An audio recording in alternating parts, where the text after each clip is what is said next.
demikian.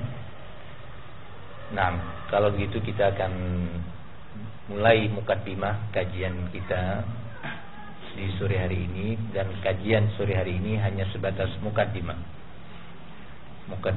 untuk kajian-kajian yang akan datang biidznillah taala. Maka ikhwani fiddin, azani Allah wa iyyakum, tidak bosan-bosannya kita selalu mengingatkan kepada diri kita di dalam melakukan ibadah thalabul ilmi ini, bahwa yang pertama kali harus dibenahi, diluruskan dan dikoreksi ulang adalah masalah an-nawaya, an-niyah, karena itu sangat menentukan. Hadis yang sering kita dengarkan, innamal a'mal binniyat wa innama likulli imri'in ma nawa. Sungguhnya setiap amalan itu sangat bergantung kepada niatnya. Apakah amalan itu akan diterima oleh Allah ataukah justru ditolak? Sangat bergantung kepada niat yang berada dalam sanubari sang abid, pelaku ibadah.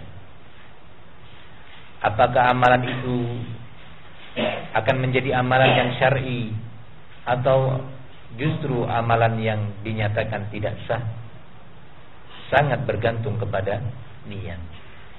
Oleh karena itu, betapa pentingnya kita terus mengoreksi niat. Innamal a'mal binniyat wa innama likulli imri'in ma nawa. Dan bagi setiap pribadi pelaku ibadah itu sesuai akan dia raih, akan dia dapatkan sesuai dengan apa yang dia maukan, yang dia niatkan.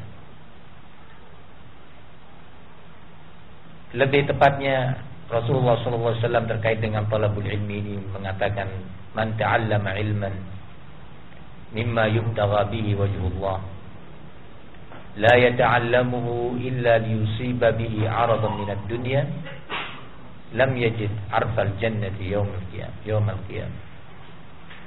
Barang siapa yang menuntut ilmu, mempelajari, mengkaji ilmu yang semestinya ilmu dengan jenis seperti itu hanya boleh dipelajari dalam rangka meraih ridha Allah, tidak boleh dicampur aduk, hanya dalam rangka meraih ganjaran keutamaan di sisi Allah. Namun pada prakteknya, kata Rasulullah, tidaklah dia mengkajinya, mempelajarinya, menghadiri majlis ilmu tadi kecuali untuk meraih, mendapatkan sesuatu nilai duniawi. Nilai duniawi itu sangat luas. Bisa bentuknya harta. Dia belajar memang tujuannya adalah harta. Belajar ilmu yang semestinya tidak boleh diharapkan kecuali ridha Allah, yaitu ilmu agama ini, ilmu Islam, ilmu Al-Quran, ilmu Sunnah, ilmu Tauhid. Pada prakteknya ternyata dia menginginkan sesuatu di balik itu, atau nilai duniawi yang lainnya, posisi, kedudukan, jabatan. Dia belajar ilmu din, ilmu Tauhid, ilmu Quran, ilmu Sunnah untuk sampai pada posisi dan jabatan tertentu, atau nilai duniawi yang lainnya, kehormatan, sanjungan, pujian. Ini semua adalah nilai duniawi. Maka kata Rasulullah, lam yajid arfal jannah, dia tidak akan mendapatkan aroma wangi surga di hari kiamat nanti. Maka betapa pentingnya kita meluruskan, membenahi, membangun kembali niat-niat kita. Man talabal ilma liyujari bihil ulama, kata Rasulullah dalam hadis kedua ini. Man talabal ilma liyujari bihil ulama au liyumari bihis sufaha au liyulfit wujuhan nas ilaihi adkhalahu Allahun nar. Barang siapa yang belajar ilmu sungguh-sungguh serius dia belajar dalam rangka untuk niatnya adalah menyaingi posisi para ulama, atau untuk mendebati, membodohi orang-orang jahil, atau yang ketiga untuk mencari perhatian manusia agar memperhatikan dirinya dan kelebihannya, maka sungguh pasti Allah akan masukkan dia ke dalam neraka. Beberapa hadis ini sebagai teguran bagi kita untuk kita berbenah niat sejak awal kita melakukan ibadah, terkhusus dalam hal ini talabul ilm. Terkhusus dalam hal ini talabul ilm. Sejarah bahkan dalam kehidupan kita yang pernah kita alami, berapa banyak para tulabul ilm, pelajar ilmu agama ini, yang kemudian nampak secara zahir bahwa tidaklah yang dia inginkan kecuali hal-hal yang tadi disebutkan.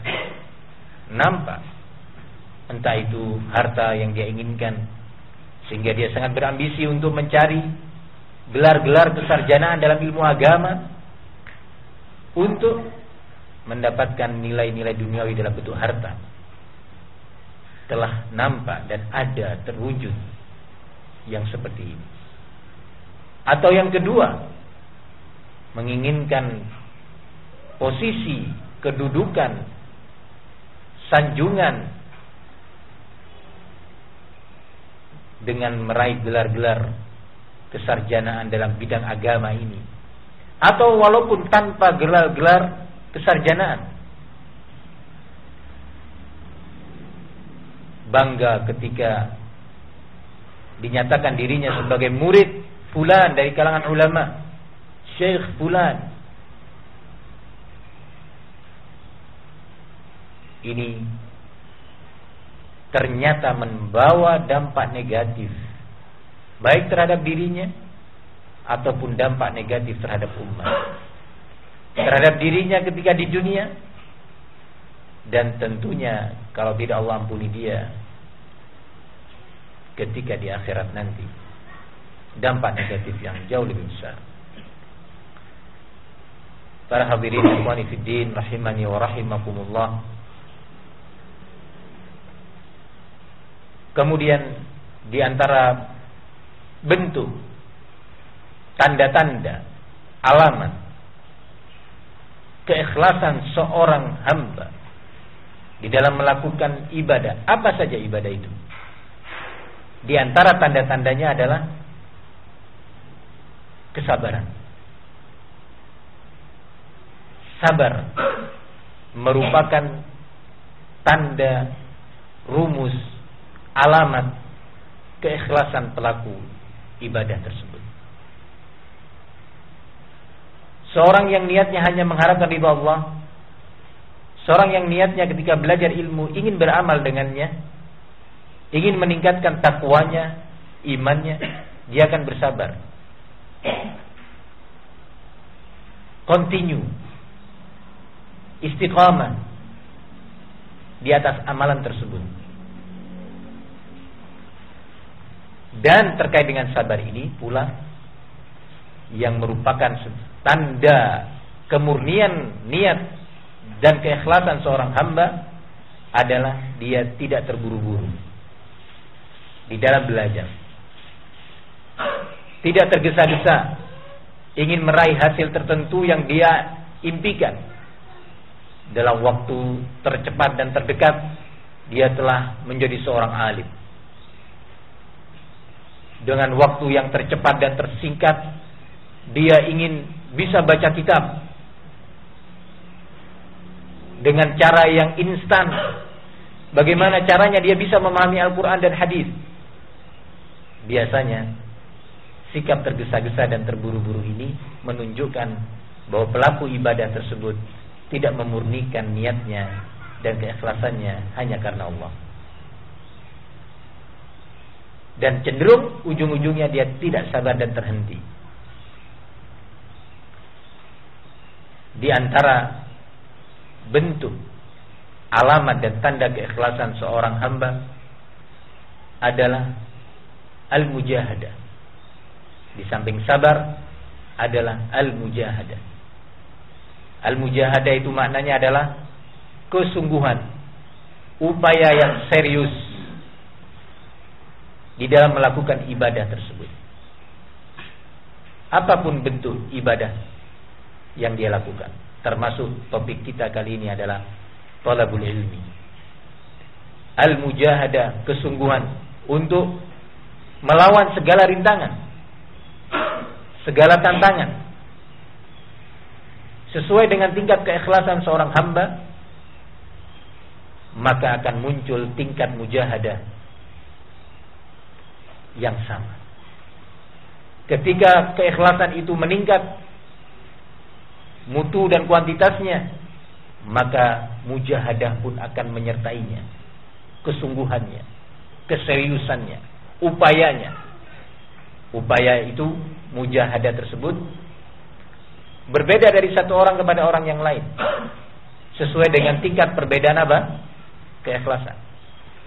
Antum bisa bayangkan bagaimana para ulama betul-betul mereka bermujahadah dalam hidupnya, bukan tanpa rintangan.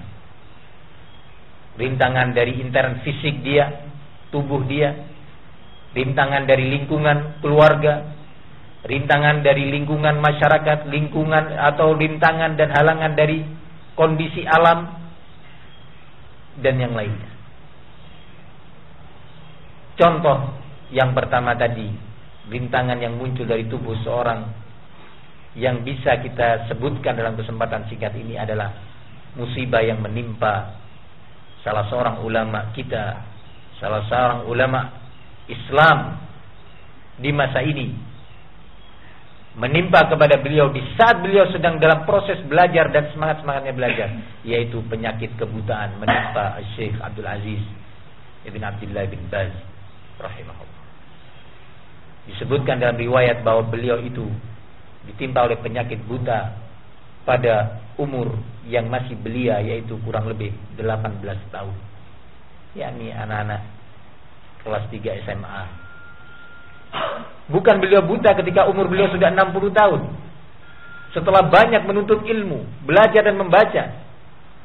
Tetapi musibah ini tadi di saat di umur semangatnya seorang muslim itu pada puncaknya. Kemampuan fisiknya juga demikian. Dan kebutaan yang menimpa beliau bukan tiba-tiba,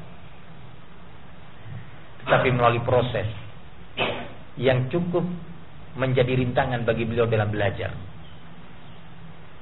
Bukan kemudian beliau tidur di malam hari, ketika bangun di pagi hari tiba-tiba penglihatannya sudah pergi sirna dan menjadi buta, maka itu ringan.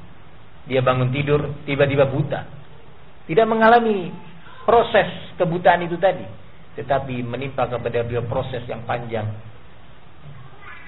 keluarnya air mata yang berlebihan dari kedua mata beliau, yang cukup menyibukkan beliau, hingga akhirnya mata itu menjadi kering dan hilanglah penglihatan beliau dalam keadaan normal. Terlihat seolah-olah beliau orang yang melihat. Namun apakah kemudian semangat itu berhenti, upaya dan keseriusannya itu terhenti untuk belajar? Antum bisa bayangkan buta, bagaimana beliau akan membaca berbagai referensi dan literatur Islam? Bagaimana? Mau tidak mau beliau harus bergantung ba'dallah. Setelah bergantung kepada Allah, bergantung kepada orang sekitarnya untuk membacakan kitab-kitab tersebut. Bukan hilangnya penglihatan itu kemudian menghalangi beliau untuk belajar. Beliau manfaatkan panca indera yang berikutnya, yaitu pendengaran. Tapi subhanallah, kesungguhan, keikhlasan. Allah jadikan pendengaran itu seolah-olah seperti mata yang melihat. Beliau mendengar berbagai ayat dan keterangan tafsir Al-Quran dibacakan di hadapan beliau oleh orang-orang yang membantunya dari murid-muridnya atau teman-teman belajarnya, itu masuk ke kolbunya, seolah-olah ilmu itu menancap seperti orang yang membaca. Nah, begitu juga ketika beliau membahas tentang hadis dengan literatur yang begitu banyak dan beragam. Semua itu subhanallah, ketika kita mendengar kajian beliau, pelajaran-pelajaran yang disampaikan oleh beliau, ta'liq terhadap Fathul Bari, Syarah Bulughul Maram, dan berbagai kitab yang lainnya, ya, itu seolah-olah beliau bukanlah seorang yang buta, seolah-olah melihat, seolah-olah di depan mata beliau, di hadapan beliau itu ada layar. Jadi beliau menghadap ke situ, seolah-olah itu layar di hadapannya, membaca kitab seolah-olah. Barakallahu fikum.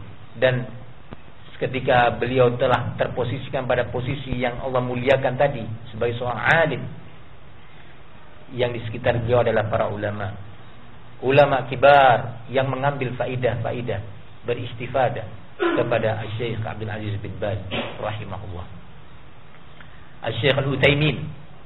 Siapa yang tidak mendengar nama besar ini? Dengan tegas beliau menyatakan, aku banyak mendapatkan faidah dan bimbingan tentang ilmu hadis dan rijalul hadis dari Syekh Abdul Aziz bin Baz. Rijal hadis, yakni para perawi-perawi hadis. Bagaimana mentarjih ini dengan ini, bagaimana memutuskan tingkat atau peringkat seorang perawi hadis. Syekh Ibnu Taimiyah belajar dari Syekh Abdul Aziz bin Baz rahimahullah.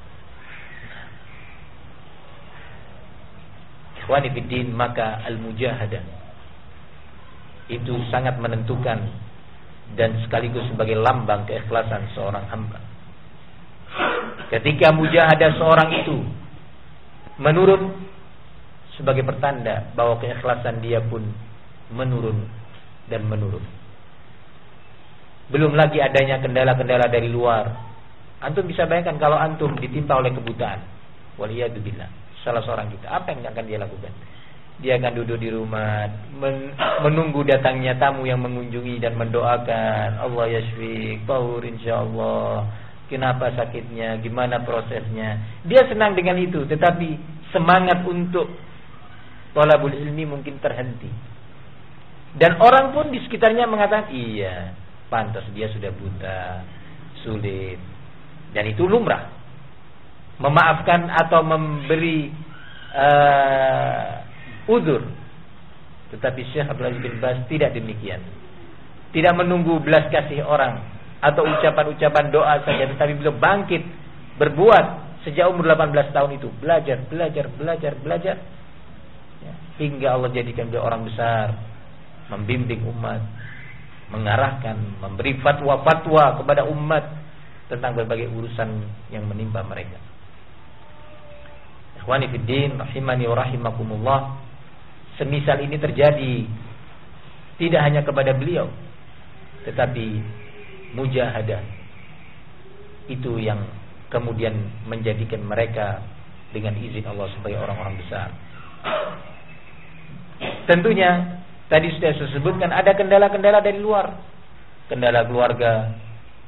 Di satu sisi kita harus memperhatikan keluarga, memberikan hak mereka, membimbing mereka, memberikan waktu untuk mereka.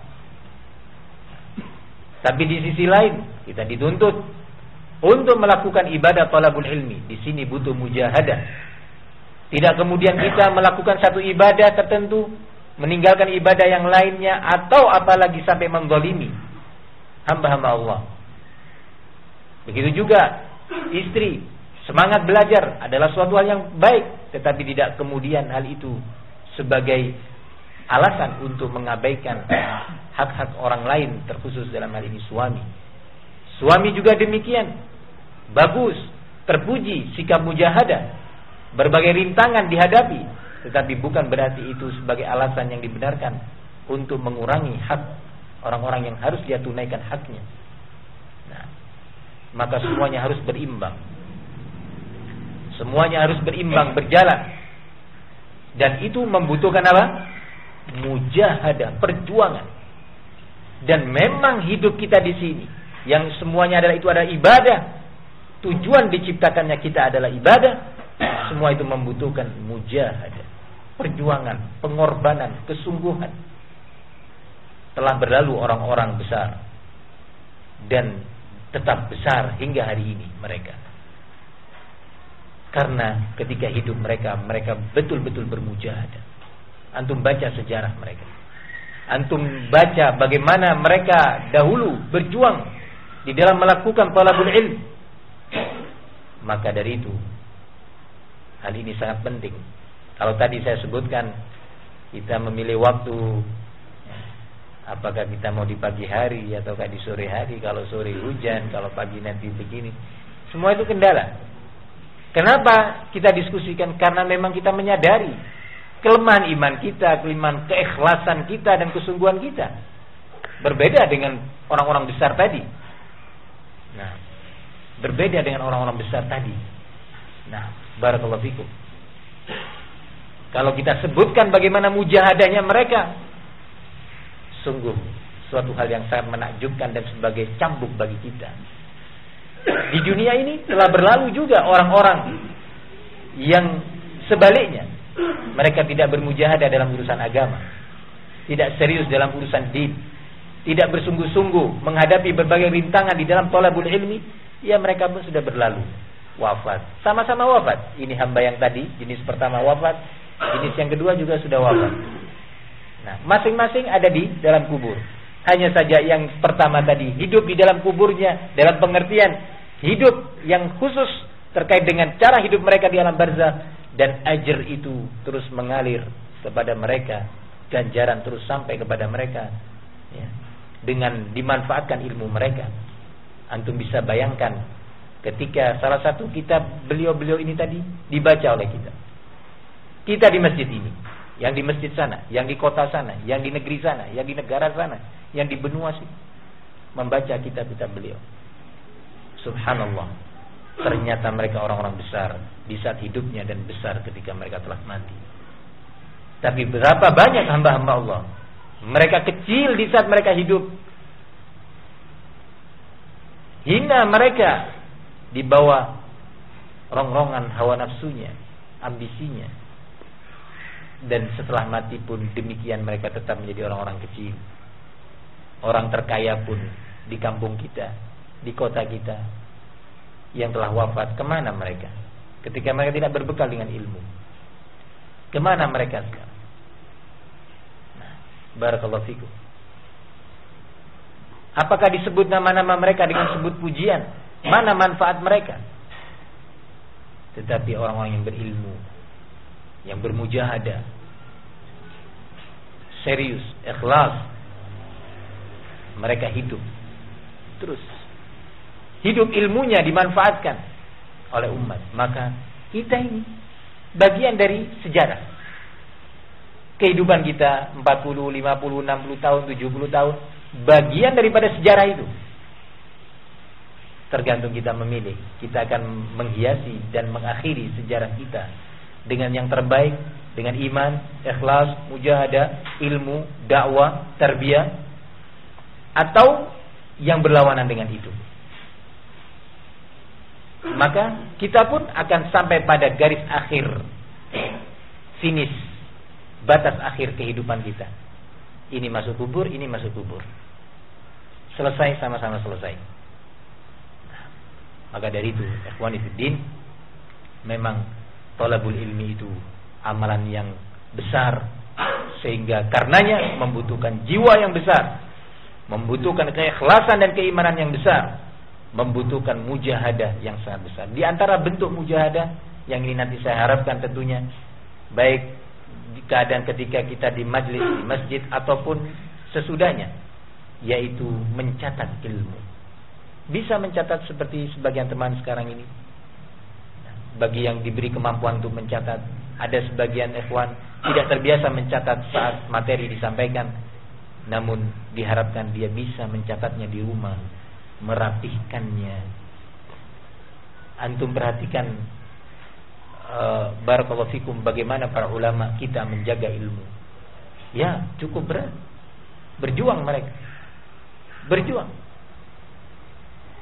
Al-Imam Al-Bukhari rahimahullah, Al-Imam Muslim, Al-Imam Abu Dawud. Susah payah mereka menulis kitab-kitab karyanya itu. Siang, pagi, sore, malam menulis, mengumpulkan, mengoreksi ulang, merapikan. Barakallahu fikum. Itu semua pekerjaan yang membutuhkan fisik yang luar biasa. Berapa banyak dari kalangan ulama yang sampai mereka itu lumpuh karena terlalu banyak duduk menulis. Tetapi subhanallah, ya subhanallah, mujahadah itu memang lambang keikhlasan dan lambang keberhasilan seorang hamba. Maka kita katakan tidak boleh putus asa. Mari kita berbuat. Umat, ya, di samping tentunya kita pertama dan utama, ilmu yang kita pelajari untuk diri kita, keluarga kita, dan juga umat. Umat itu sangat butuh. Kalau tadi saya bahasakan di awal majlis bahwa kajian Ahad sore ini, yang insya Allah Ahad sore yang disepakati adalah kaderisasi duat. Nah, umat sangat butuh. Kita nggak ingin hanya sebatas pengajian-pengajian, ya. Sudah berlalu itu. Mungkin sudah beda fasenya, beda marhalahnya. Tetapi yang kita harapkan adalah kaderisasi dai yang akan bisa membimbing umat, mengajak umat kepada tauhid, mengarahkan mereka agar ibadah mereka dipenuhi dengan tauhid, mengajak umat agar beribadah sesuai dengan bimbingan syariah, mengajak umat untuk mengamalkan Al-Quran dan Sunnah Rasul. Nah, sesuai dengan kemampuan masing-masing. Ini sudah marhalah berikutnya. Barakallahu fikum. Benar, santri-santri, para tulabul ilmi yang ada di pondok itu adalah kader. Nah, tetapi bukan berarti kaderisasi itu hanya di sana. Antum termasuk salah satunya. Barakallahu fikum. Jadi atas dasar itu sangat besar harapan bahwa mujahadah dalam bentuk yang tadi ini yang terakhir, masing-masing antum mencatat, merapikan, memurojaah di rumah, mencoba menyampaikan kepada istri, kepada anak, kepada teman. Barakallahu fikum. Ini adalah bukti mujahadah yang sebagai, saya katakan sebagai lambang keikhlasan. Nah, ikhwani fiddin rahimani wa rahimakumullah, karena kajian ini memang muqaddimah, maka insyaallah saya akan memilih. Sehari ini saya memikirkan kira-kira pembahasan apa yang lebih tepat untuk dikaji. Jatuh pilihan saya kepada usul tafsir, kepada pelajaran usul tafsir, yaitu pokok-pokok dasar, pondasi ilmu tafsir, yang dengannya seorang diharapkan bisa memahami tafsir dan makna Al-Quran. Nah, bagaimana bukan kita mempelajari tafsirnya dan makna-makna Al-Quran, tetapi kaidah-kaidahnya. Bagaimana seorang muslim menyikapi Al-Quran ketika hendak memahaminya. Ilmu ini saya pilih karena memang sangat penting, dan insyaallah kita akan mulai dalam kajian yang berikutnya. Boleh dikatakan kajian pertama. Nah, mungkin ada yang perlu disampaikan atau ditanyakan. Fadhil. Dibaca matanya. Hah? Dibaca matanya. Tidak, karena tidak akan memakai matan tertentu, ya. Tetapi saya akan menyimpulkan dari beberapa kitab karya ulama terkait dengan kaidah-kaidah fikih, kaidah-kaidah tafsir. Kemudian kita bahas per kaidah. Ana bacakan kaidahnya begini, kemudian ana jelaskan. Kajian berikutnya juga demikian, kaidah kedua ana jelaskan, ketiga, keempat, dan seterusnya. Nah,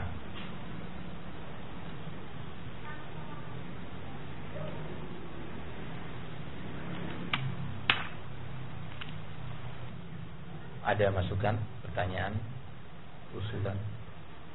Kalau tidak ada, maka kita akhiri majlis di sore hari ini. Semoga Allah jadikan sebagai mukaddimah untuk kebaikan amal kita ke depan. Wassallallahu wasallam wa barak ala nabiyina Muhammad wa ala alihi washabbihi wasallam walhamdulillahi rabbil alamin.